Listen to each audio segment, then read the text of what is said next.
lo que voy a hacer, lo que voy a presentar, bueno, es lo que he estado estos últimos tiempos trabajando con el título Sentidos y sentido del tiempo en el pensamiento griego antiguo. Bueno, es un tema enorme, como podéis imaginar, ¿no? Y bueno, yo lo he encaminado desde una perspectiva que, bueno, pues en este momento era quizá la más accesible para mí, también la más cómoda, ¿no? Porque claro, esto de pensamiento griego antiguo, en fin, ahora vais a ver, hablar así un poco en general y en abstracto, como si fuese una clase, ¿no? Pues creía o creo que no es igual lo adecuado para este contexto, ¿no? Entonces, pues lo he escrito, entonces a la escritura, claro, le da otro cuerpo y lo desarrolla de otra manera, ¿no? Pero en todo caso, digamos, desde que lo he dado por acabado el texto, pues no hago más que darle vueltas pensando en que es totalmente insuficiente, en el sentido de, claro, de que estás refiriendo al pensamiento griego antiguo, ¿no? Y ahí entra, pues claro, mucho más de lo que aquí yo trato y habría que elaborarlo de otra manera. En fin, no, es un trabajo de tesis de mucho tiempo de investigación, ¿no? Bien, bueno, voy a empezar a leer el asunto, ¿no? He puesto como epígrafe una frase de Esquilo en las Euménides que dice, la traducción española, ¿no? El tiempo, a la vez que envejece, lo limpia todo.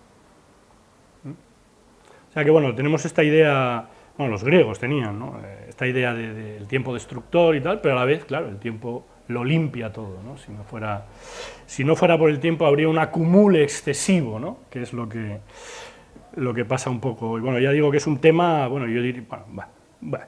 Bien, buenas tardes y gracias por la invitación a participar en este seminario dedicado a uno de los conceptos clave de la historia del pensamiento, por serlo de la humanidad en su concreción existencial. El tiempo, experiencia y conocimiento reza el título de este seminario, del que desde su inauguración por Rosario Miranda Juan el 12 de septiembre se han impartido 5 excelentes conferencias a las que tengo el honor de dar continuación con mi ponencia Sentidos y sentido del tiempo en el pensamiento griego antiguo. Entonces, bueno, lo he dividido en unas partes, les he puesto un título. Esta primera es explicación del título. Ni que decir tiene que en el tiempo de duración de una conferencia, fuese esta de varias horas, abordar en detalle y profundidad lo que planteo en mi título es hazaña inverosímil. Pues ese pensamiento griego antiguo, al que se refiere en mi título, va por lo menos desde Homero, nombre que aglutina al autor o autores de la Ilíada y la Odisea, ¿hasta dónde? Porque si digo pensamiento griego antiguo, supongo ya un pensamiento griego moderno, ¿o acaso lo moderno no es lo contrario de lo antiguo? ¿Habría antigüedad sin modernidad? Y viceversa. Parece obvio que sin la anterioridad de la antigüedad, la modernidad no tendría a quién contestar o sobre qué construir su crítica. Y curiosamente, si en la raíz de antiguo está el latín antiquus, traducible por lo que está delante, es superior, preferible o más importante, el adverbio latino ante, que la compone, solo en su acepción temporal, le dota del sentido que normalmente le damos a antiguo como referido a lo que viene de antes, a lo anterior. Desde luego esto es así en el ámbito de la historia de la filosofía, en el que la cronología ha impuesto su ley, aun cuando ésta lo sea desde lo impensado. Sin entrar en consideraciones que pensamiento y filosofía fuesen estrictamente sinónimos, lo cual no está claro. Pero no solo eso, sino que con griego ¿estoy suponiendo un pensamiento que tiene lugar en suelo griego y en cualquier lengua? ¿O lo principal de dicho pensamiento es que lo sea en griego antiguo frente a un posible pensamiento en griego moderno?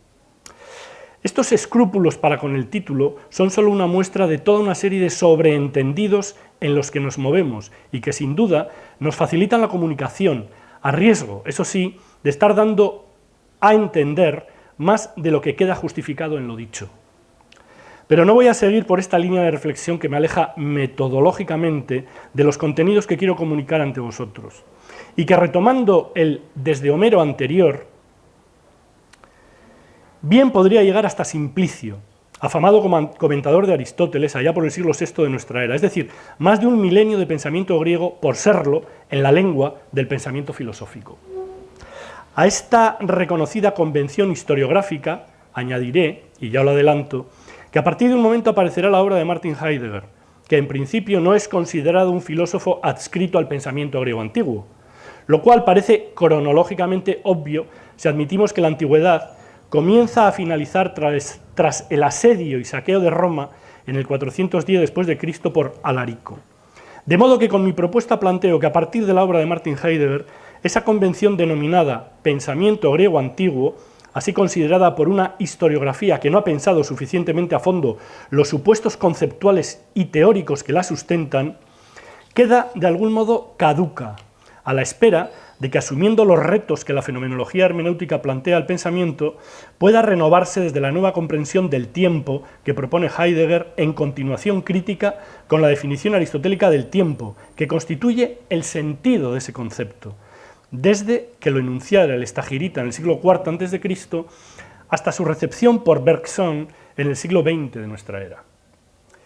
Pues como recoge el texto del curso impartido por Heidegger, el semestre de invierno de 1925-26, titulado Lógica, la pregunta por la verdad, dice el texto: sería muy de desear que nuestra filosofía fuera más dependiente de la griega de lo que es hoy.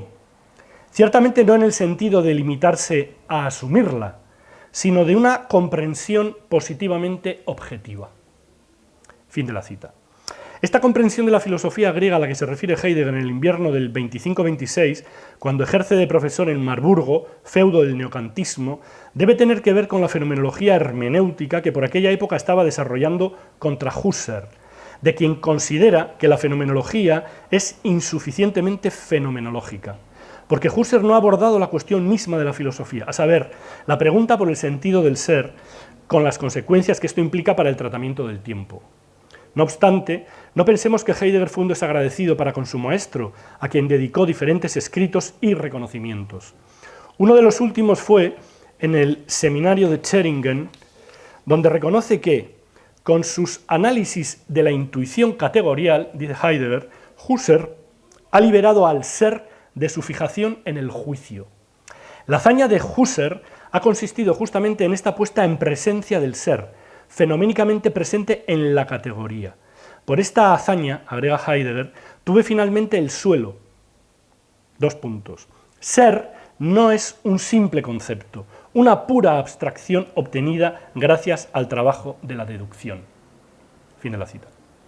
Esta liberación del ser de su fijación en el juicio, realizada por Husserl, le va a permitir a Heidegger replantear la pregunta por el sentido del ser y renovar la comprensión de la temporalidad desde el análisis del Dasein y luego del Sein mismo.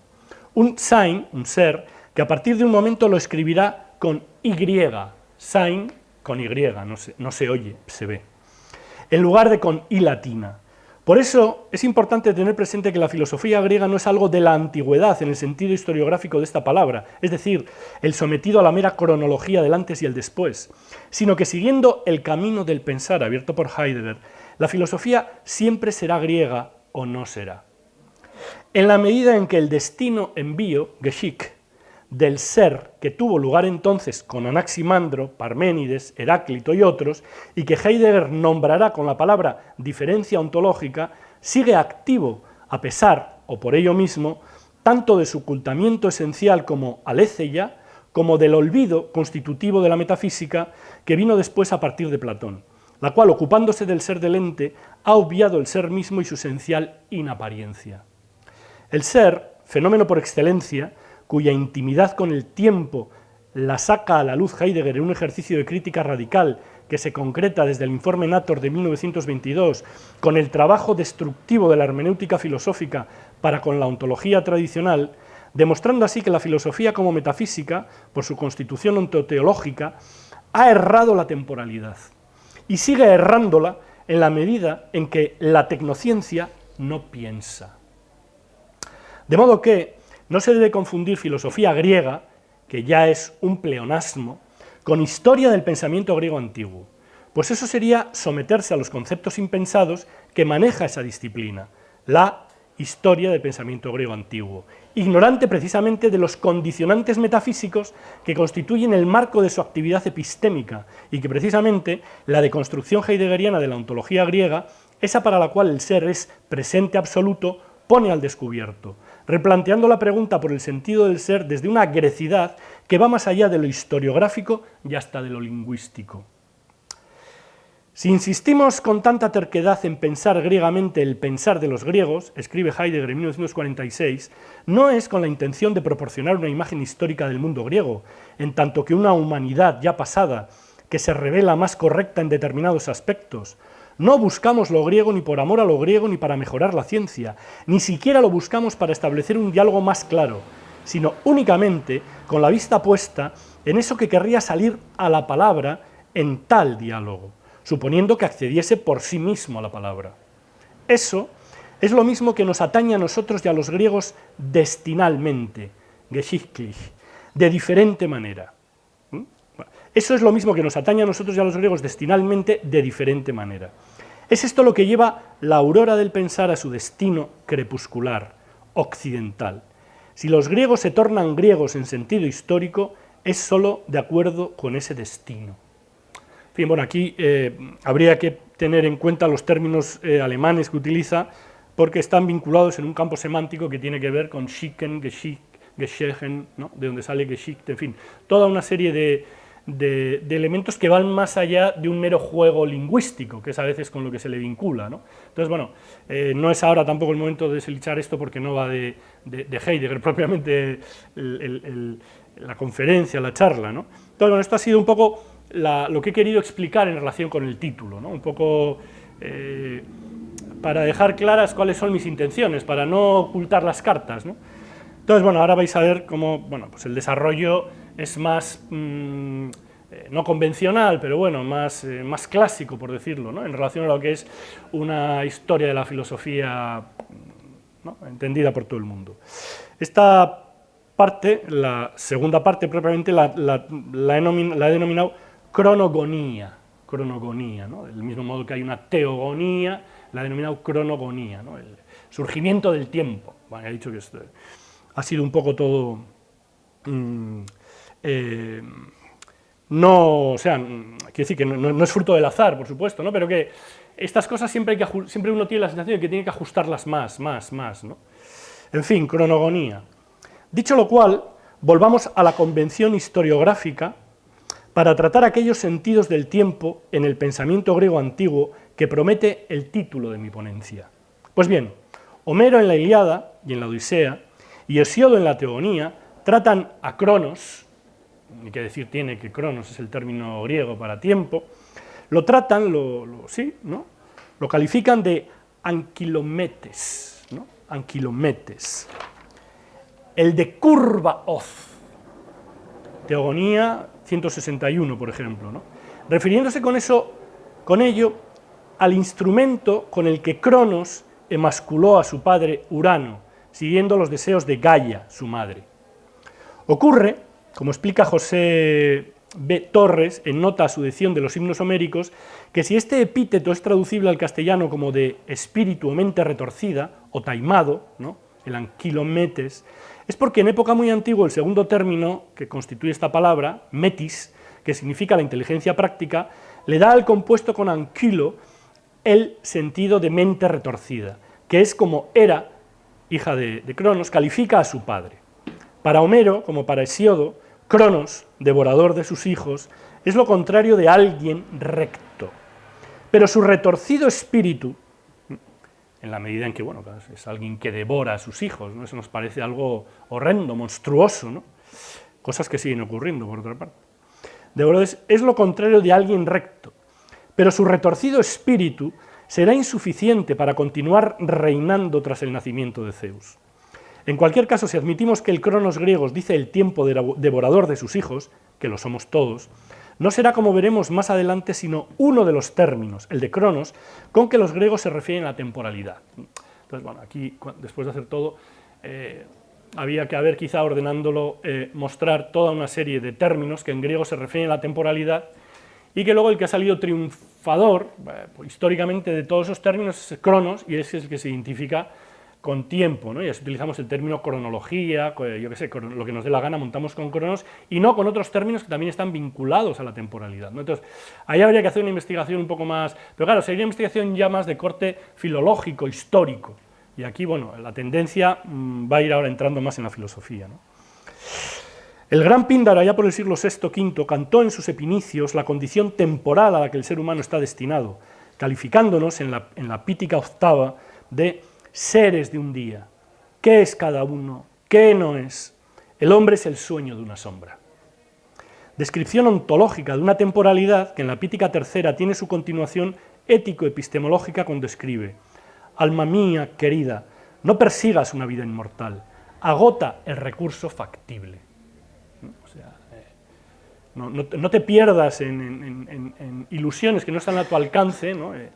Atemporales, inmortales, etc., y céntrate en lo que puedes, en la temporalidad que te está destinada, ¿no? Estas consideraciones poético-trágicas sobre la temporalidad a la que inexorablemente está abocada la vida humana no son la sanción definitiva en cuanto al tiempo mortal que nos está asignado. Pues en la Nemea Sexta escribe Píndaro: una sola raza es la de los hombres y de los dioses, el aliento de ambos procede de una única madre. Bueno, este es un motivo que también luego, de alguna manera, aparece en la ética de Nicómaco de Aristóteles, ¿no? El hecho de que hay algo inmortal en nosotros también. O sea, por un lado, ¿no?, se nos invita a centrarnos en lo temporal, pero por otro lado, hay una raíz común en relación con los inmortales, ¿no? Y lo que eso nos posibilita como capacidad de acceder a la contemplación de lo eterno, ¿no?, que sería la experiencia teórica, que se refería al título de ese escrito mío, que es la inmortalidad como... Bla, bla, bla, no me acuerdo muy bien, siempre se me olvida. ¿No? O sea, eso es muy importante mantenerlo porque eso es central, ¿no? O sea, que hay dos fuerzas ahí, el reconocimiento de la mortalidad y el hecho de que somos mortales, obviamente, etc., pero por otro lado hay esta raíz común que, bueno, pues la recoge ya Píndaro, ¿no? No es propiamente un filósofo, en absoluto, la recoge Píndaro en relación con nosotros y los inmortales, los dioses, ¿no? Y que luego lo sigue, bueno, obviamente también en Platón, de alguna manera, ¿no? Todo lo que tal. O sea, quiere decir que hay una expectativa de salvación, no sé si, pero sí, salvación por la filosofía, ¿no? Salvación por la filosofía, por el conocimiento, que implica obviamente un comportamiento, claro, ¿no? La obra de Píndaro, como la de tantos otros poetas griegos arcaicos, tiene muy en cuenta la dimensión temporal que diferencia a mortales y dioses.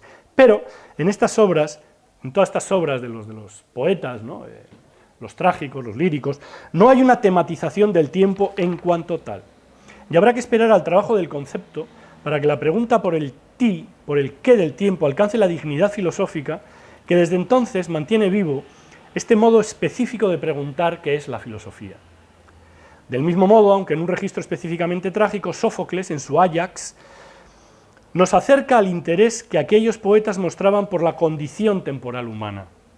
El tiempo largo y sin medida, escribe Sófocles, saca a la luz todo lo que era invisible, así como oculta lo que estaba claro, ¿no? Sí, Sófocles en el Áyax nos acerca al interés de aquellos poetas mostraban por la condición temporal humana, y la cita es la siguiente: el tiempo largo y sin medida saca a la luz todo lo que era invisible, así como oculta lo que estaba claro, ¿no? Estos son los versos 646-647 del Áyax de Sófocles. Bien, esta aproximación a los sentidos del tiempo en el antiguo pensamiento griego es necesaria, y hay infinidad de estudios que lo abordan con una solvencia filológica e histórica constitutivas de la ciencia de la antigüedad griega. Pero es importante no confundirse con lo que será la tematización de la problemática del tiempo y su ilustración en la definición aristotélica en la física. En ese sentido hay que recordar las palabras de Heidegger cuando, en el seminario sobre Heráclito, impartido junto con Eugen Fink en 1966-67, dice: para nosotros es importante el hecho de que en Homero y Hesíodo no haya ninguna determinación teórica conceptual del tiempo como tiempo, sino que en ambos solo se aborda el tiempo a partir de la experiencia. No entro en más cuestiones porque todo esto habría que comentarlo con más detalle, ¿no? Pero en todo caso hace una clara distinción, ¿no?, entre aquel mundo poético y de la experiencia y lo que va a ser el mundo de la filosofía, con esta voluntad de tematización conceptual de esas experiencias, ¿no? Palabras extensibles a todo el pensamiento griego arcaico, en el que el concepto aún no está presente o no tiene conciencia de la plusvalía metalingüística que se hará manifiesta a partir de los diálogos de Platón. Bien, paso a la siguiente parte que la denomino cronosofía. No se puede negar, no obstante,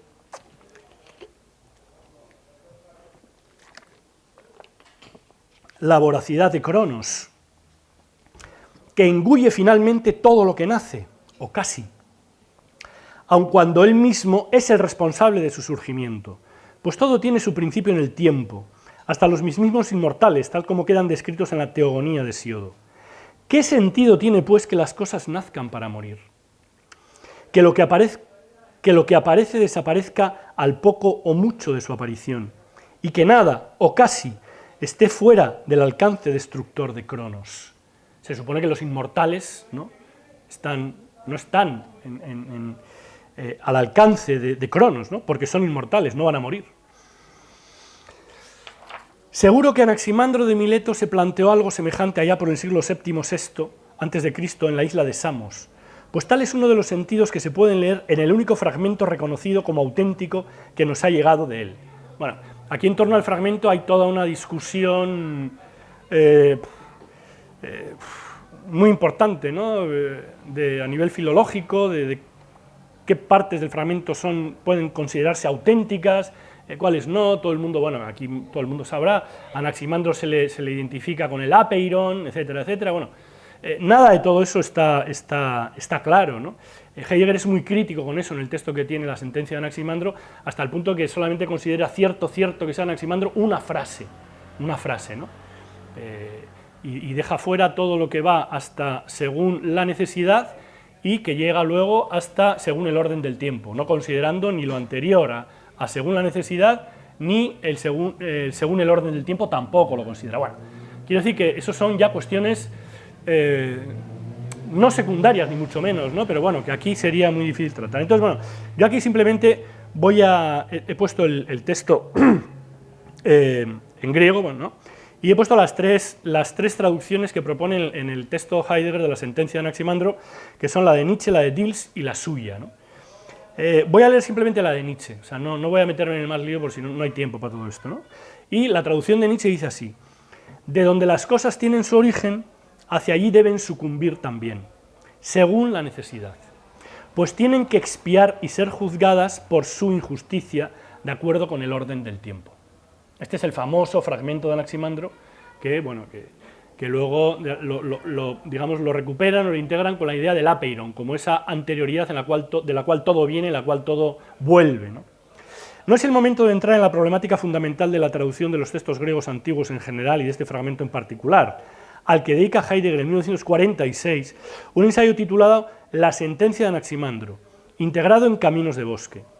En ese ensayo, Heidegger, desde una sui generis teoría de la traducción, explica lo que la tradición metafísica occidental no ha sabido leer en estas breves líneas fundacionales de la filosofía, entendida esta última como reconocimiento de la diferencia ontológica y por lo tanto premetafísica, es decir, la diferencia irreductible que se da entre el ser y los entes, y que en el inicio de la metafísica, con Platón, se fue ocultando, olvidando, hasta el punto de que la metafísica es el olvido de dicha diferencia, el olvido, pues, de lo que constituye lo originario de la filosofía en su genuina grecidad, y que Heidegger redescubrirá gracias a lo que más arriba ha reconocido como la hazaña de su maestro Husserl, a saber, que el ser no se agota en la cópula que permite el juicio, donde la metafísica lo condenó, y que al aparecer, dado en la intuición categorial, puede ser tratado más allá de la reducción judicativa.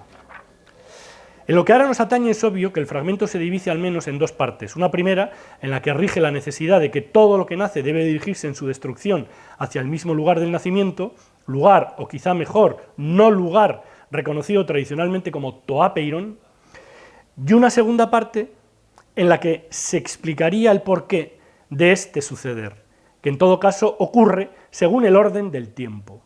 Un ordo temporis que imparte una justicia necesaria, imponiendo un equilibrio que reinstaura la armonía y penaliza la usurpación del ser por cada ente en cuanto existente. pues al existir como individuos impedimos otras existencias que ocuparían nuestro lugar, en la medida en que el cosmos griego es finito, y por lo tanto todo debe ajustarse a una economía ontológica y existencial de la que daría cuenta precisamente este orden del tiempo. Esta es al menos la interpretación que hace Nietzsche en la filosofía en la época trágica de los griegos y que Heidegger critica. Lo que interesa destacar ahora es que ya en este fragmento de Anaximandro hay una referencia explícita al tiempo, que sin dar su definición, sí lo comprende a partir de su acción punitiva para con todo lo que por ser, según la modalidad de la generación-corrupción, comete la injusticia de existir, es decir, la de ocupar un lugar en el que pudiera estar otro. De modo que el tiempo lo que hace es darse en cada existente según un orden que no es otro que el de la finitud en toda serie y la de los individuos que la conforman. Un lapso de existencia que no se puede alargar indefinidamente, sino que precisamente, y puesto que impera el orden del tiempo, cada existente nacemos con los días contados.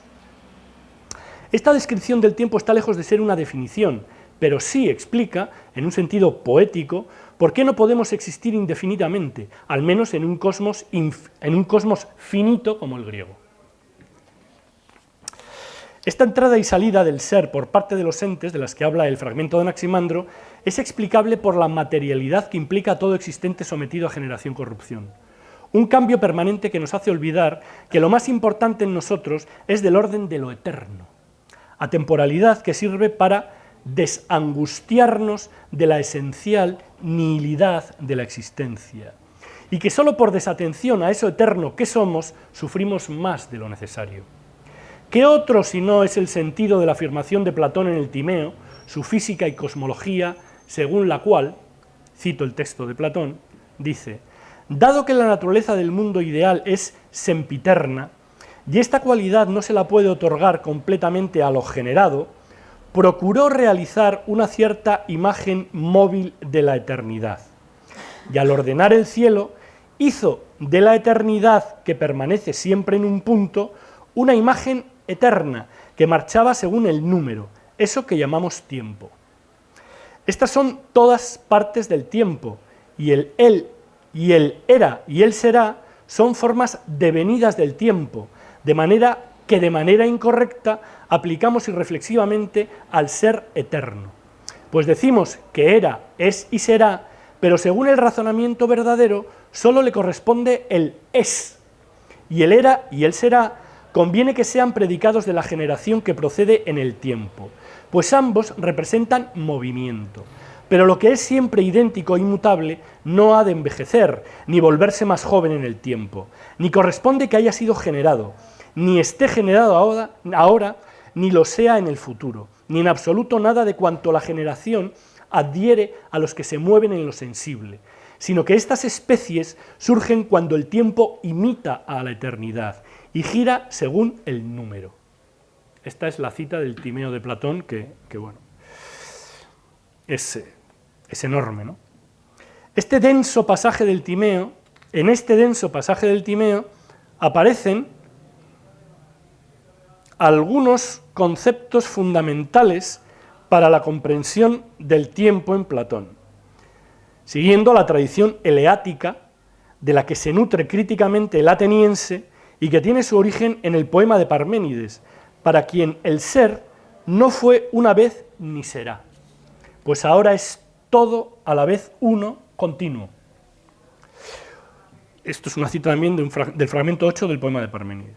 Una comprensión del tiempo, la eleático-platónica, que es función a su vez de una comprensión del ser, en la que no tienen cabida ni el devenir ni lo cambiante, pues el no ser que los constituye lo impide, alejándolos definitivamente de la posibilidad del conocimiento verdadero. Solo del ser hay verdad, porque solo el ser es inmutable y eterno. El tiempo, pues, en la medida en que lo componen el era y el será, es decir, partes que implican no ser, cae del lado de lo en devenir y cambiante, aunque, como dice Platón y según su epistemología vinculada miméticamente al ser inmutable, el tiempo es imagen móvil de la eternidad según el número, es decir, según el orden que imponen lo anterior y lo posterior. Pero las consideraciones de Platón acerca del tiempo se detienen aquí, sin llevar más lejos el análisis de esa anterioridad y posterioridad que va a constituir la esencia de la definición aristotélica del tiempo. Entre los sentidos del tiempo en el pensamiento griego antiguo cabe destacar también el o los que aparecen en los fragmentos de Heráclito, que darían para una sustanciosa investigación y de los que se ocupa el seminario que en el 1966-67, con el título de Heráclito, mantuvieron Heidegger y Eugen Fink, y de los que ahora solo me referiré al término aion, que aparece en el fragmento 52, según la ordenación de Diels-Krantz. En dicho fragmento, y de modo bastante enigmático, Heráclito deja escrito lo siguiente: aion pais esti paitson peseuon, paidos he basilei. Lo que en la traducción de Agustín García Calvo, transformada en su última parte por mí, queda como sigue: el tiempo todo es un niño jugando, que juega al castro o tres en raya, la realeza de un niño. Este es el fragmento 52 de Heráclito, que aparece el término aion, etcétera, etcétera. Bueno, no voy a entrar en lo que explico de tal, porque no, veo que el tiempo corre y queda todavía la parte más jugosa, que es la de Aristóteles, la definición del tiempo, ¿no? Antes de pasar a la definición aristotélica del tiempo, verdadero sentido de desde entonces, en el pensamiento griego, que hay mencionado una serie de términos griegos que nombran lo temporal sin que hayan logrado el protagonismo que se ha conseguido Cronos, y a los que también se refiere Aristóteles en el Tratado del Tiempo, que es su física, ¿no? Modalidades de lo temporal que, como el ex-aifnes, que aparece en el Parménides en el banquete de Platón, significa lo instantáneo, lo súbito, lo repentino, lo que surge rompiendo la continuidad del ser. Es una modalidad de lo temporal que Platón asocia a un tipo de conocimiento, el cual, como una intuición inesperada, surge repentinamente haciendo comprensible lo que antes estaba oscuro. Este concepto, este término, ex-aifnes, aparece, sí, en el Parménides, pero donde tiene un lugar especial por cómo, por aquello a lo que se refiere, es en la carta séptima de Platón, ¿no? Las cartas de Platón son también unos documentos muy importantes para entender la evolución de su pensamiento y diferentes vicisitudes de su vida, etcétera, ¿no? Y esta carta séptima, aparte de que está avalada por todos los conocedores de la obra como auténtica, ¿no? Platón da una serie de indicaciones, ¿no?, acerca de su trabajo intelectual, ¿no? Es en la carta séptima donde Platón lleva a cabo una serie de consideraciones metodológicas y filosóficas acerca de su quehacer científico, concluyendo que sobre las cuestiones filosóficas más complejas no existe una obra suya ni existirá. Pues, y cito ahora el texto de la carta, dice: no se puede, en efecto, reducirlas a expresión, como sucede con otras ramas del saber, sino que como resultado de una prolongada intimidad con el problema mismo y de la convivencia con él, de repente, ex-aifnes, cual si brotara de una centella, se hace la luz en el alma y ya se alimenta por sí misma.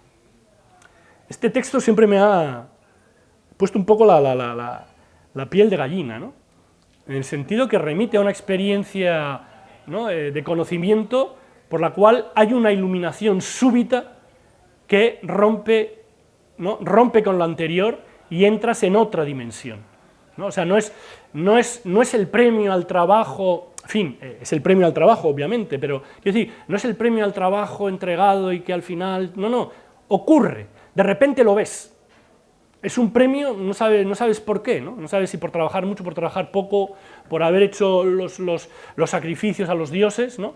Pero de repente vas y lo ves y lo entiendes, y lo que dice, ¿no?, se hace la luz en el alma y ya se alimenta por sí misma. O sea, como que ya no hacen falta libros, ya no hacen falta investigaciones, ya de alguna manera has comprendido. Igual es que dejas la filosofía y te conviertes en sabio y ya, ¿no? Si se trata de la filosofía en el sentido total en que lo entendía Platón, como ciencia, como matemática, como todo, ¿no? Es la carta séptima, el pasaje es 341, o sea, 341 CD, ¿no?, para el que... Bueno, la traducción, no sé si da igual, eso ya no va. Pero vamos, el término es este ex-aifnes y sobre todo ¿no?, este desenlace que tiene en ese momento en el que uno ve, en el que uno entiende, ¿no? Creo que el pasaje es suficientemente claro para entender cómo funciona ese súbito efecto en que consiste la intuición que viene a romper la cadena de la causalidad, a la que estamos atados en nuestros propósitos epistémicos, haciendo la luz donde antes reinaba la oscuridad del trabajo de investigación. Bien, en cierto mismo sentido habría que considerar ese otro término griego que dice la simultaneidad, hamma, muy importante, ¿no? Cuando Aristóteles, en el libro cuarto de la Metafísica, nombra el principio de no contradicción, ¿no? Y aparece hamma, ¿no? Y que Aristóteles define en las categorías refiriéndolo a aquellas cosas cuya realización tiene lugar al mismo tiempo. En efecto, ninguna de ellas es anterior ni posterior. Estas se llaman simultáneas según el tiempo. Hamma, ¿no? Algo simultáneo. Otro de los términos, he nombrado el exiveness, hamma. Otro de los términos a los que me refiero es el kairos, ese también todo el mundo habrá oído, ¿no? Traducible por momento oportuno, destacando con ello una temporalidad propicia frente a una desfavorable a la hora de emprender una acción que busca el éxito. Este término, junto con el de akme, señalan en la dirección de un conocimiento prudente de la realidad, en la cual se sopesan las contingencias buscando evitar el fracaso del proyecto. De este modo, y según la idea que recogen estos términos, no es tanto el tiempo quien nos devora, sino nosotros mismos los que, desde nuestra falta de sofrosine, de prudencia, colaboramos con su poder destructor. Y aquí, bueno, me refiero a todo lo que es el gran concepto de la ética aristotélica, que es la sofrosine, que es la prudencia, ¿no? Como esa capacidad un poco de adecuarse a las contingencias, ¿no? De no querer imponer una rígida normatividad, ¿no? Un poco kantianamente, ¿no? Entonces ahí estarían los dos modelos de eticidad, ¿no? La aristotélica, la kantiana, y es cierto que esta sofrosine, bueno, pues como dice Aristóteles, pone el ejemplo que siempre me parece muy gráfico, el del compás de unos, la escuadra que utilizaban unos arquitectos griegos, que era de no sé qué material, de plomo, no sé qué, y podía como abrirse un poquito, cerrarse un poquito, en fin, que dejaba cierto margen para no tener que ser el ángulo recto perfecto, ¿no? Entonces, bueno, esto es un poco lo que propone aquí. Bien, y paso al último punto, que es el más denso, hasta ahora ha sido un poco el entremés. No lo digo, ¿no?, para asustar, pero quiero decir que, claro, ahora va a aparecer la definición de Aristóteles del tiempo, que es un poco el culmen de todo este proceso, y aun siendo una definición brevísima, de una línea, de 2 líneas, y aunque ocupa un tratado de 5 capítulos en el libro cuarto de la física, que son el capítulo 10 al capítulo 14, pues bueno, imaginaos, ¿no?, toda la literatura que ha podido generar esta definición, ¿no? Y lo he titulado Ontocronología. Ya veis que para los títulos soy bastante capaz. Ha llegado el momento de atender a la letra y espíritu de la definición aristotélica del tiempo, en la que Occidente se ha educado durante los 2 milenios posteriores a su elaboración en la física. El libro fundamental de la filosofía occidental, un libro indescifrado y que por eso nunca ha sido pensado de manera suficiente y profunda, según Heidegger.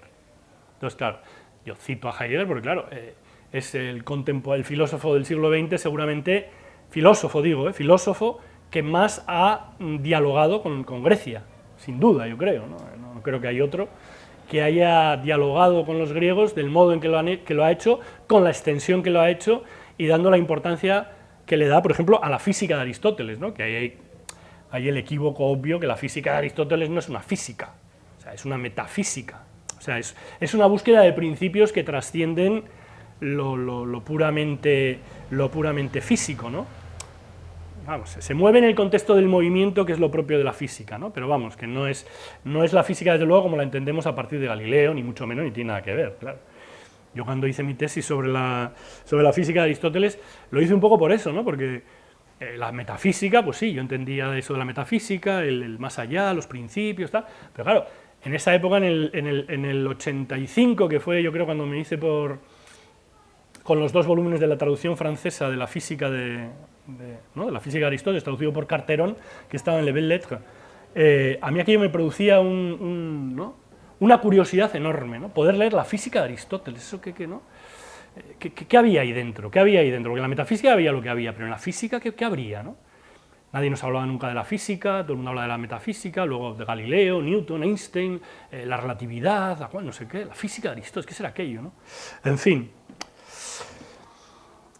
Bien, pues el libro fundamental de la filosofía occidental, un libro indescifrado y que por eso nunca ha sido pensado de manera suficiente y profunda. Suena todo como, bueno, en Heidegger siempre todo muy enigmático, misterioso, un poco Harry Potter, ¿no? que te mete ahí en el mundo este del misterio, ¿no? Razón por la cual, y siguiendo al propio Heidegger, lo cito otra vez, ningún intento de desentrañar el misterio del tiempo puede dispensarnos de una discusión con Aristóteles, y es que es él quien por primera vez y durante mucho tiempo, el único, puso en concepto claramente la comprensión vulgar del tiempo. Vulgar se refiere a extendida, ¿no? De tal modo que su concepción del tiempo corresponde al concepto natural del tiempo. O sea, la definición aristotélica del tiempo es lo que está naturalizado en la comprensión occidental del tiempo, ¿no? La definición aristotélica del tiempo dice así: tutogar estin ho cronos, arithmos kineseos katatoproteron kaisteron. Pues esto es el tiempo, número del movimiento según lo anterior y lo posterior. Sin más. Número, dice, pues esto es el tiempo, ¿no? Tutogar estin ho cronos. Arithmos kineseos, número del movimiento, katatoproteron kai isteron, según lo anterior y lo posterior. Para Aristóteles el tiempo es algo del movimiento, no movimiento propiamente dicho, sino algo conectado al movimiento. También dice que el movimiento y el cambio tienen lugar en el móvil, nunca separadamente de lo que se mueve o cambia. Ambos términos, movimiento y cambio, aunque no señalan exactamente lo mismo, pues el primero dice las 3 modalidades del movimiento según las categorías de cantidad, cualidad y lugar, aquellas cuya relación de oposición es la contrariedad, mientras que el segundo se refiere a la de sustancia, según la generación y la corrupción, cuya relación de oposición es la contradicción, pues entre los opuestos no cabe algo intermedio. Pero de momento podemos intercambiarlos, cambio y movimiento podemos utilizarlos como sinónimos, ¿no? Lo común al cambio y al movimiento es que en ambos casos de algo en el que tienen lugar, ¿no? Perdón, pero de momento podemos intercambiarlos. Lo común al cambio y al movimiento es que en ambos casos el algo en el que tienen lugar pasa de X a Y. Pasa de A. Ahora bien, la forma a la que identificamos de manera espontánea el movimiento, su sentido más general, es el movimiento de traslación, forá, es decir, el paso de un lugar a otro, olvidando a veces que Aristóteles habla propiamente de 3 tipos de movimiento, además del cambio propiamente dicho en cuanto a generación y corrupción. Pero si algo así ha ocurrido es porque la estructura que determina a todas las modalidades del cambio-movimiento es la del ectinos eisti, ¿no? La de el desde algo hacia algo. Esa es la estructura del cambio-movimiento. Ectinos eisti, desde algo hacia algo.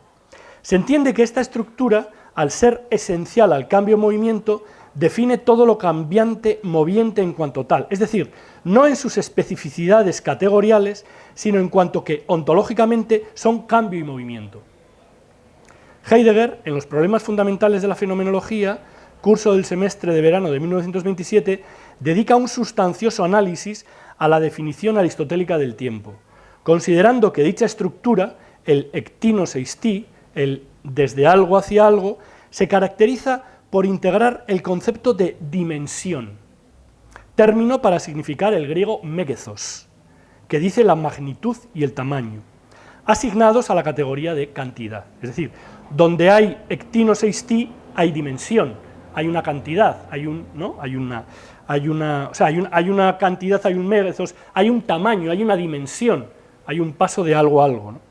Heidegger considera que la dimensión significa distensión, de modo que la estructura del cambio-movimiento, el desde algo hacia algo, no se agota en pura espacialidad. Que esto va a ser el gran reproche que le hará a la interpretación que hace Bergson del tiempo en Aristóteles, vinculando únicamente al espacio, ¿no? Entonces, la estructura del cambio-movimiento, el desde algo hacia algo, no se agota en pura espacialidad, sino que formalmente nombra la idea de extensión, ¿no? En la traducción española de este libro de Heidegger aparece distanciamiento, en alemán Erstreckung.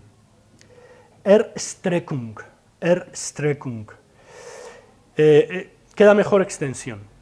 Una extensión que no se reduce a lo que separa espacialmente algo de algo y al espacio de esa separación. O sea, el concepto de extensión no es únicamente un concepto espacial, sino que, y siendo espacial, remitiría el cambio únicamente al movimiento de traslación, o el movimiento, el movimiento se identificaría únicamente con el movimiento de traslación, cuando hay otros tipos de movimiento. El movimiento según la cantidad, el movimiento según la cualidad, y el cambio según la sustancia, es decir, la generación-corrupción. El que venga algo de ninguna parte, esté el tiempo que está y desaparezca a ninguna parte. Eso sería la generación-corrupción para Aristóteles. Y en ese sentido, la relación de los opuestos es una relación de contradicción, porque entre el ser y el no ser no hay un término medio. Mientras que la relación de oposición de las categorías que no son la sustancia es una relación de oposición por contrarios, porque hay un término medio. Entre grande y pequeño hay todas las fases de grande y pequeño que queramos introducir, ¿no? Entonces, bueno, todo esto Aristóteles lo trata en la física, obviamente, y en todo caso lo que quiere destacar Heidegger en todo esto es que esta extensión, esta Erstreckung, no se reduce a lo que separa especialmente algo de algo y al espacio de esa separación, sino a lo que constituye ontológicamente la separación entre el desde y el hacia. Lo que constituye ontológicamente la separación, es decir, lo que va referido a lo que es en cuanto que está vinculado al movimiento cambio estructurado en el desde algo hacia algo. O sea, hay una ontología del cambio-movimiento, sinónimos, ¿no?, que es de lo que se ocuparía la física de Aristóteles. Y en ese sentido la física de Aristóteles no es una física en el sentido, ¿no?, moderno posterior que nosotros lo entendemos, sino que sería una ontología del cambio-movimiento, o una ontología del movimiento, de la kínesis, ¿no?, o de la metabolé, ¿no? Entonces, por eso dice esto, una extensión que no se reduce a lo que separa especialmente algo de algo y al espacio de esa separación, sino a lo que constituye ontológicamente la separación entre el desde y el hacia, cuyo carácter específico consiste en la negación que dice la diferencia que separa esto de aquello, ¿no? En la diferencia que separa esto de aquello se está diciendo, se está negando esto de aquello, porque si fuera lo mismo no habría el distanciamiento necesario para no confundirlos, ¿no? Cuyo carácter específico consiste en la negación que dice la diferencia que separa esto de aquello, en cuanto que este aquí no es aquel allí, posibilitando así el tránsito de un esto aquí hacia un eso allí. Ahí está funcionando una diferencia en base a una negación de los elementos que están configurados diferencialmente. Esto es importante porque cierta comprensión del concepto aristotélico de tiempo ha reducido el tiempo a espacialidad. Esa es la percepción que ha tenido, que critica Heidegger al final en el parágrafo 81 de Ser y Tiempo, en una nota muy larga que hay, en el cual vincula a Hegel con Aristóteles, y de la cual luego sacará un texto también muy reconocido, Derrida, en los márgenes de la filosofía, que es Usía y Gramé. Usía y Gramé, que es nota de una nota de Ser y Tiempo. O sea, quiere decir que todo esto tiene mucha cola, mucha estela, cola igual. Bien, ¿no? Y por eso, ¿no?, porque dice, esto es importante porque cierta comprensión del concepto aristotélico de tiempo ha reducido el tiempo a espacialidad, es decir, lo ha explicado únicamente mediante su relación con la modalidad del movimiento según el lugar, particularmente Bergson. Y es que el movimiento, la ontología del movimiento se ha confundido con una única modalidad del movimiento, que es el movimiento identificado a la traslación, que es el movimiento propio de la categoría del lugar. Pero ¿qué pasa con el movimiento propio de la categoría de cantidad y de cualidad? Sin contar con la que corresponde a la categoría de sustancia, que es la generación y corrupción. Entonces, a lo que va Heidegger es que Aristóteles está viendo una estructura aplicable a todas estas modalidades de movimiento y de cambio, que es el ectinos eisti. Y es donde él quiere sacar esta ontología del movimiento para explicar el tiempo, porque el tiempo es algo del movimiento, es número del movimiento, pero no únicamente del de traslación. A todo esto hay que añadir que la distensión, que significa la dimensión, está caracterizada por el continuo. El espacio, la extensión, esta separación es continua, sin ejes, que es característica esencial del megethos, del tamaño, de la cantidad, magnitud en Aristóteles, ¿no? En el sentido de dimensión, cuya propiedad esencial es la distensión. Bueno, de modo que en la esencia del concepto que nombra la expresión desde algo hacia algo, no hay ruptura sino continuidad en cuanto a distanciamiento o extensión cerrado sobre sí mismo.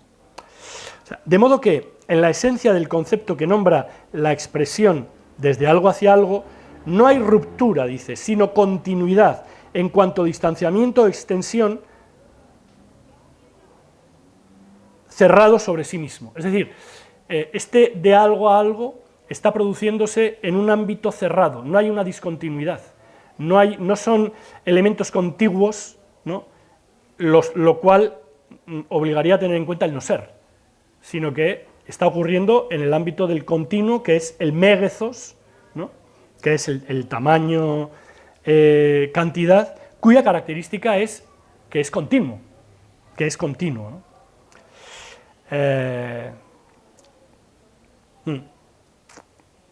Pues el continuo con el que Parménides determinó esencialmente al ser se caracteriza por no dar cabida al no ser, que introduciría la discontinuidad, algo ontológicamente imposible, como revela la diosa del poema.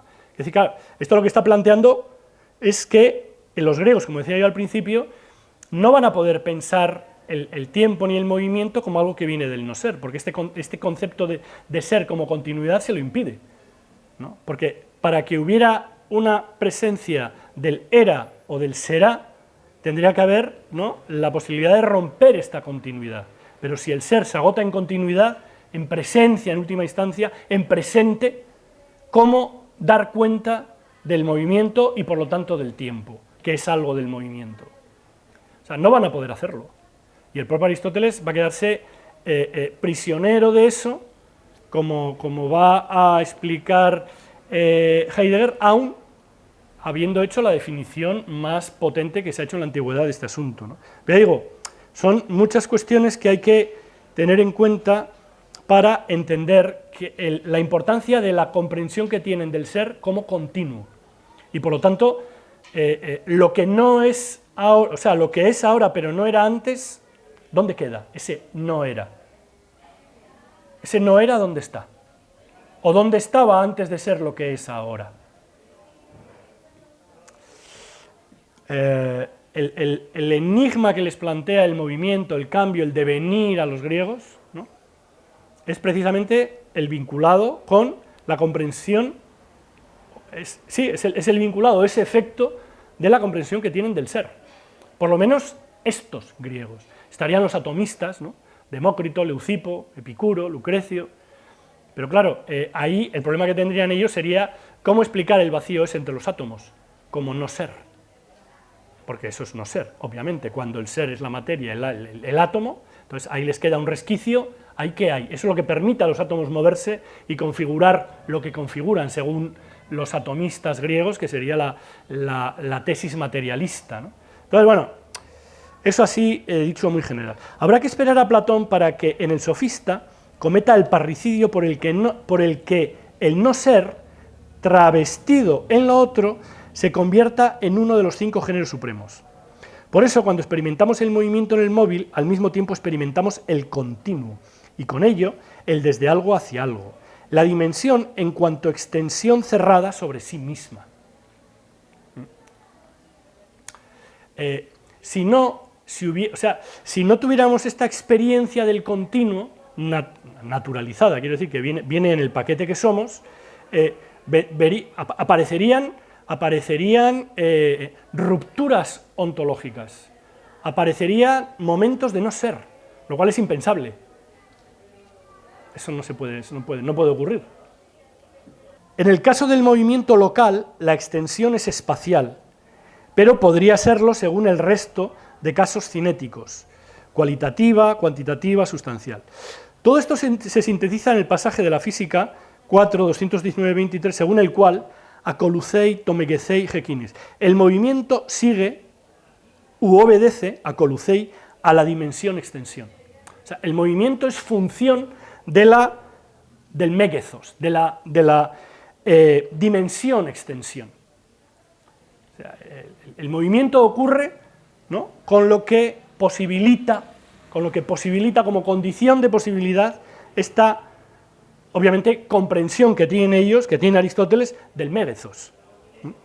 En el sentido de que el movimiento es consecuencia de dicha dimensión-extensión.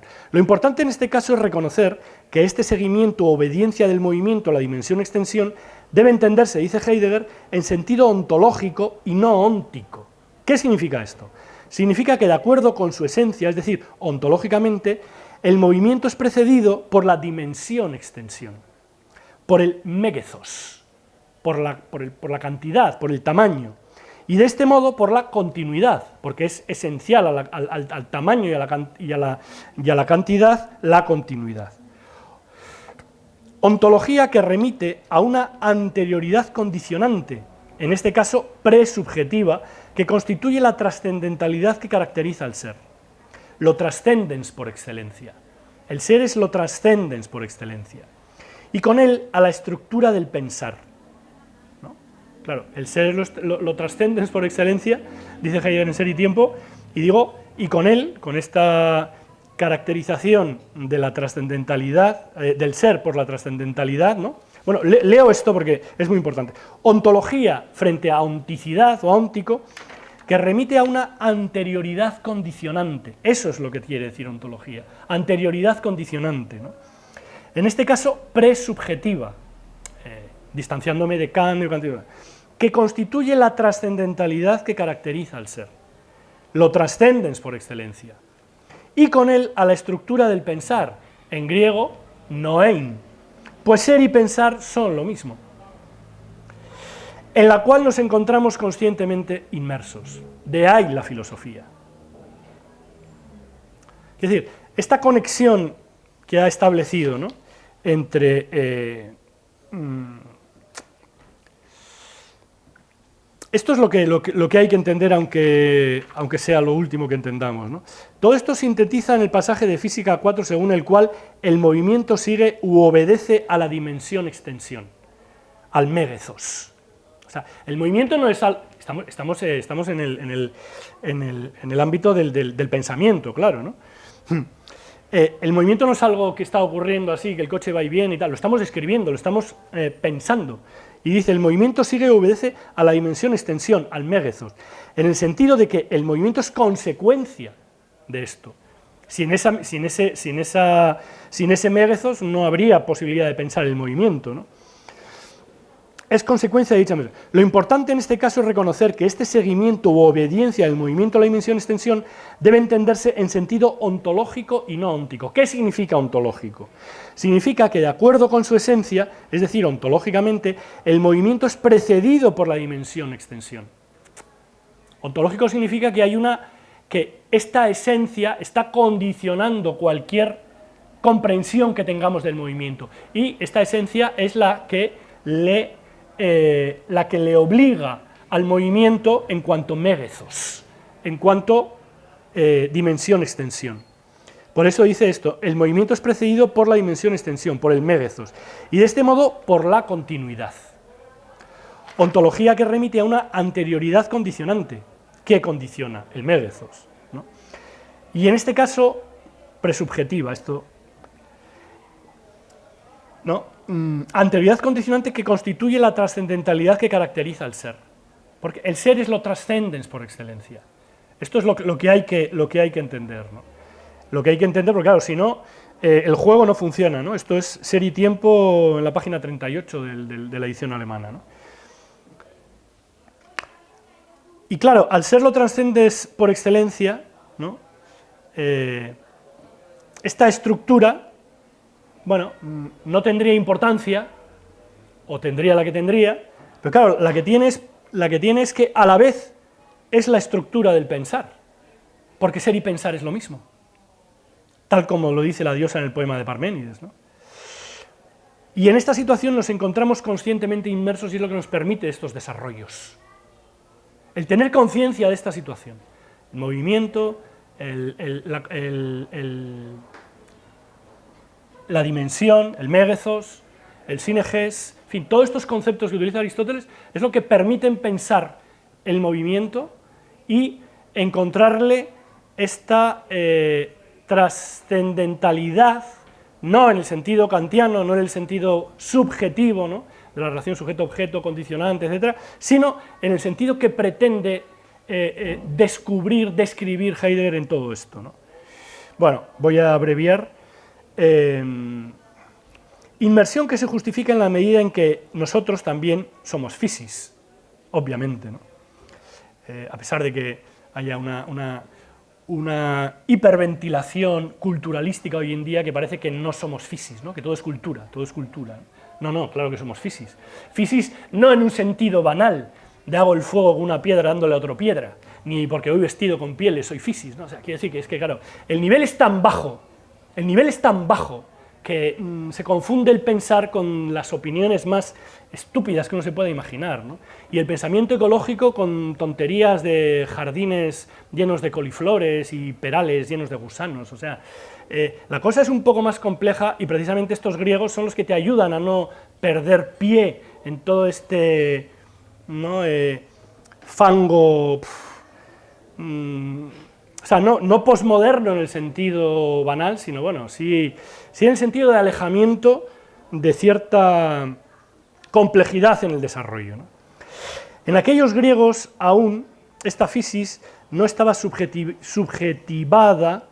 en el sentido del cogito cartesiano y poscartesiano que determinará el pensar contemporáneo y que alcanzará su cumbre con Hegel.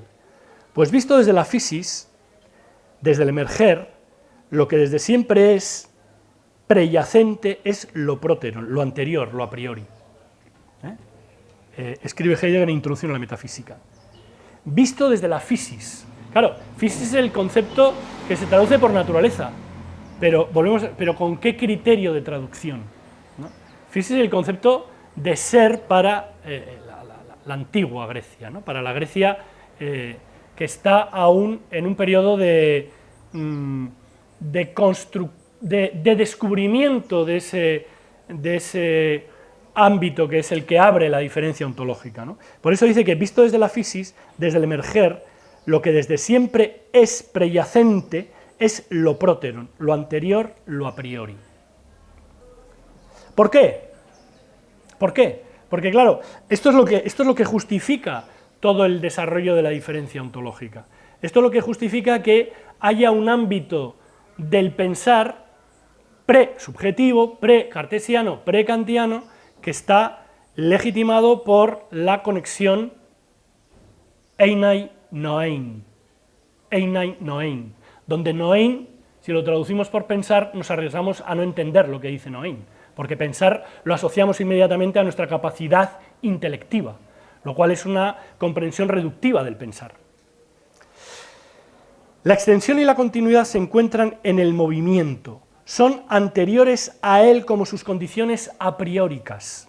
Allí donde hay movimiento ya se ha pensado a priori el megathos y los syneges.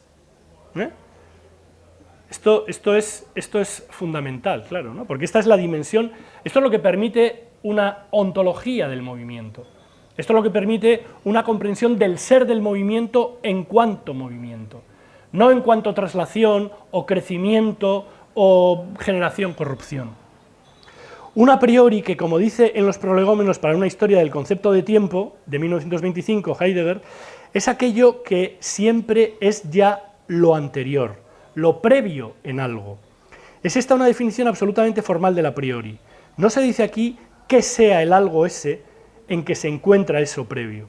A priori es un término en el que está implicada una suerte de secuencia temporal, aun cuando ésta aparezca bastante borrada, indefinida y vacía.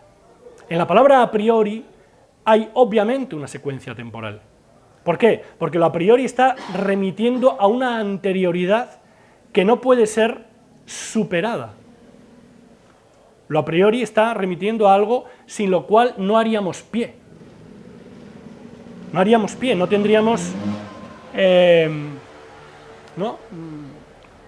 la posibilidad de explicar cómo hemos desarrollado lo que hemos desarrollado. Pero claro, la prioridad obviamente no la podemos encontrar en lo óntico, porque es ahí donde, con el apoyo en la prioridad, podemos dar pasos. Entonces, la tenemos que buscar fuera de lo óntico, y es ahí donde ocurre el lugar de esta, llámalo ontología, llámalo, ontología del movimiento, lo que fuera, ¿no? Pero en todo caso, a lo que él va aquí es a vincular esto con la temporalidad, ¿no? A priori le es consustancial la temporalidad, hasta el punto de que el tiempo mismo en su sustancial constitución solo puede entenderse admitiendo que, sin esa anterioridad pura y previa a toda secuencia y numeración, no puede ser siquiera considerado. De modo que el acolucein, escribe Heidegger, el seguir y obedecer, expresa la relación a priórica de fundamentación del movimiento en referencia a la continuidad y al carácter del ser extenso. El acolucei, es decir, lo que sigue u obedece, muestra la necesaria a prioridad de todo filosofar verdadero, pues el apriorismo, escribe Heidegger en Ser y Tiempo, es el método de toda filosofía científica que se comprenda a sí misma. El apriorismo. O sea, claro, el concepto de a priori tiene una mala acepción o una acepción negativa en el sentido que se lo identifica a prejuicio. Pero claro, eso es desde una perspectiva óntica. Claro, para entender el concepto de a priori con todo su valor filosófico y todo el alcance que tiene, hay que situarse en la diferencia ontológica y reconocer el ámbito de la ontología desde el que se está hablando. Claro, es que si no haces eso, el a priori obviamente es un prejuicio, ónticamente hablando, pero la filosofía no puede ser óntica, claro, la filosofía tiene que tener conciencia del ser, y que es desde el ser de donde le viene la posibilidad de desarrollar un discurso, teniendo en cuenta, moviéndose en ese horizonte. De otra manera no es filosofía, ¿no? Es obvio. Una idea de apriorismo que se puede sintetizar en que el ver no se determina a partir del ojo, sino a partir del claro del ser. Estar dentro de él articula todos los sentidos humanos. La esencia del ver como haber visto es el saber. Esto es una cita también de la sentencia de Anaximandro, ¿no? Esto tiene algo que ver con el Exaifnes de Platón, ¿no? Y entender esto yo creo que es, claro, aparece esta expresión, claro del ser, ¿no? Y todo el mundo ya como, oh, claro del ser, ¿no? El claro del ser, ¿no? Y a todo el mundo como diciendo, estos son pajaradas poéticas del Heidegger, la selva negra, yo qué sé. Pero no, claro, tiene todo el sentido, ¿no? La iluminación no viene de la luz, viene del claro del ser. El claro del ser es este ámbito que abre la prioridad, el a priori, para poder plantarnos y para poder entender lo que está ocurriendo como consecuencia del ámbito óntico. Sin ese apoyo de lo a priori, sin esa prioridad, sin ese claro del ser, no podremos jamás dar cuenta de lo que pasa ónticamente. Podremos dar cuenta ónticamente de eso que pasa ónticamente, pero eso no tendrá alcance filosófico. Estará siempre requerido de otra explicación, porque no reconoce la diferencia irreductible que es la del ser y el ente, ¿no? Por eso dice esto, ¿no?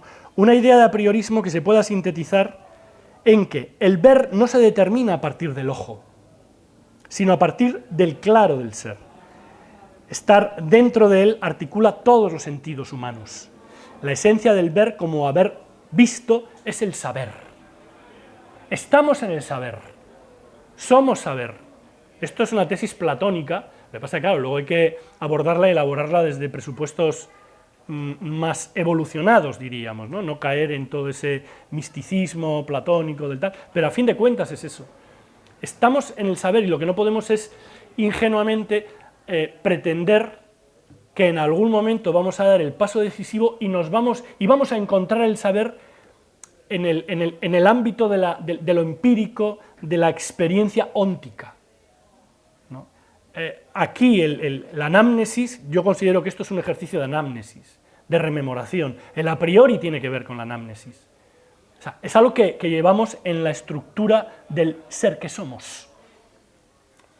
Lo que pasa que, bueno, puede parecer epistémicamente, científicamente insuficiente, puede parecer, no sé, muchas cosas, ¿no? Pero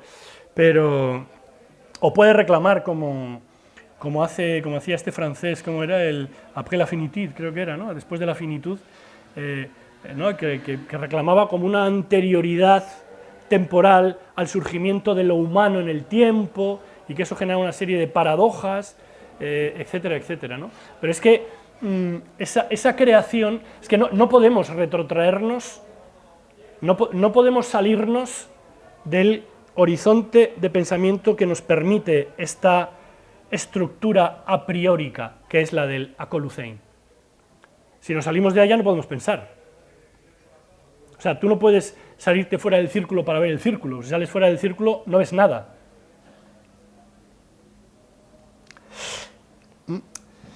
Aristóteles afirma que el tiempo sigue al movimiento, lo que obviamente significa que si el tiempo es algo del movimiento, la estructura temporal será también la de el ectinos eisti, que es la del movimiento, la del desde algo hacia algo.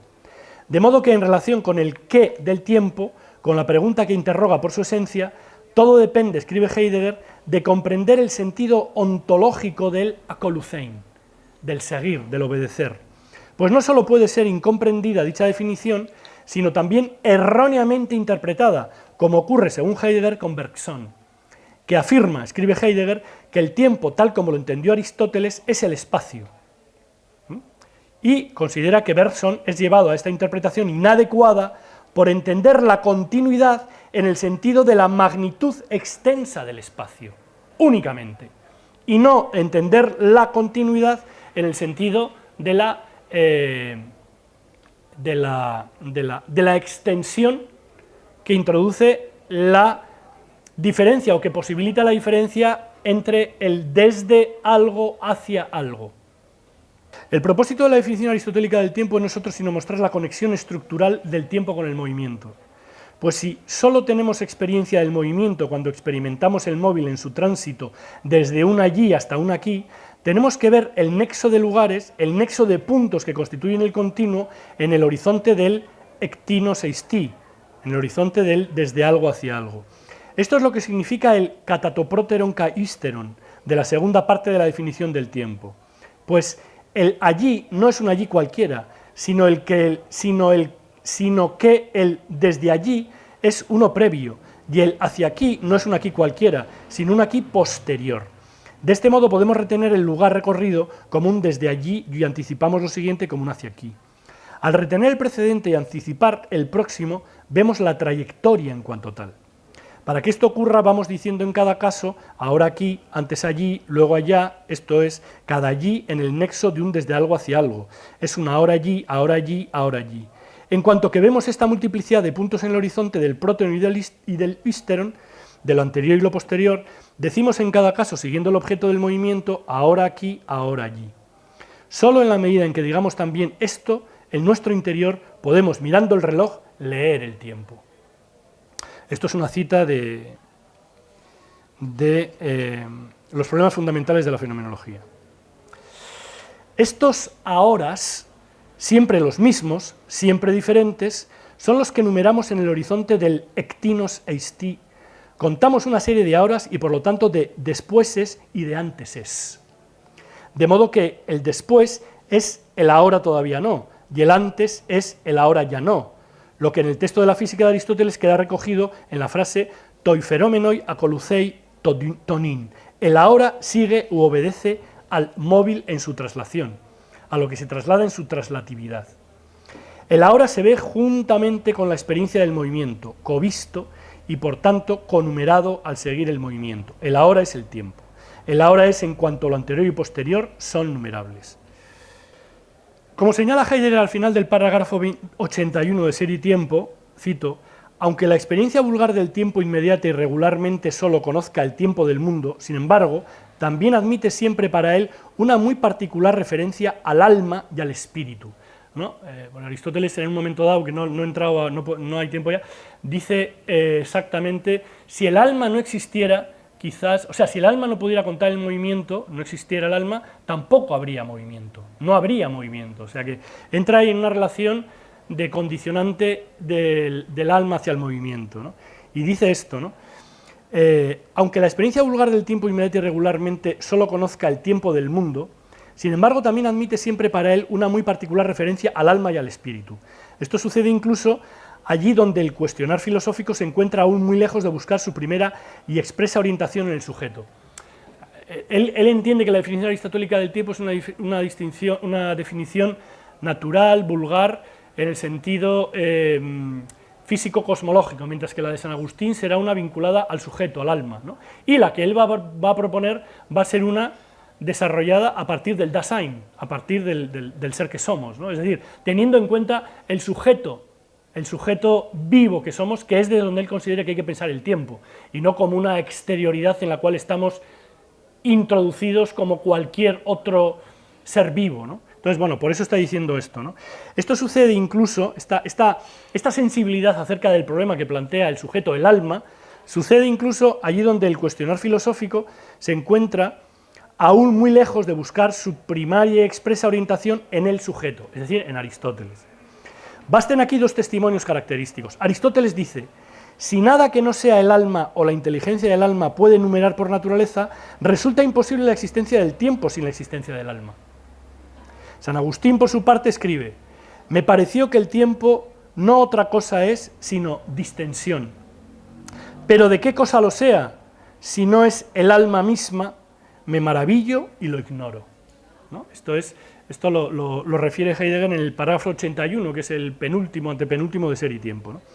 Todo esto, además de probar que en Aristóteles el alma tiene un papel fundamental en lo que se refiere a la temporalidad, lleva a Heidegger a desarrollar en Ser y Tiempo una concepción del tiempo vinculada al Dasein. Pero eso es otra historia que ahora no podemos tratar. Tan solo, y para acabar, citar una vez más las palabras de Heidegger. Dice: el tiempo no es algo que está ahí, ni en el sujeto ni en el objeto. No está dentro ni está fuera, sino que es anterior a toda subjetividad y objetividad, porque representa la condición de posibilidad de esta anterioridad misma. El tiempo es anterior a toda subjetividad y objetividad, representa la condición de posibilidad de esta anterioridad misma. Habría esta dimensión de a prioridad irreductible, que sería la condición de esta anterioridad misma como inicio de anteriores y posteriores, sin cuya anterioridad a priórica no podemos de ninguna manera solventar esa relación de anteriores y posteriores. O sea, no podríamos desde lo óntico entender esta sucesión de anteriores y posteriores. Entonces, claro, el asunto se entiende que es entrar en su propuesta filosófica basada en el reconocimiento de la diferencia ontológica. Sin eso, evidentemente, todo esto no da juego. No da juego, ¿no? Y bueno, pues eso es todo. Y muchas gracias.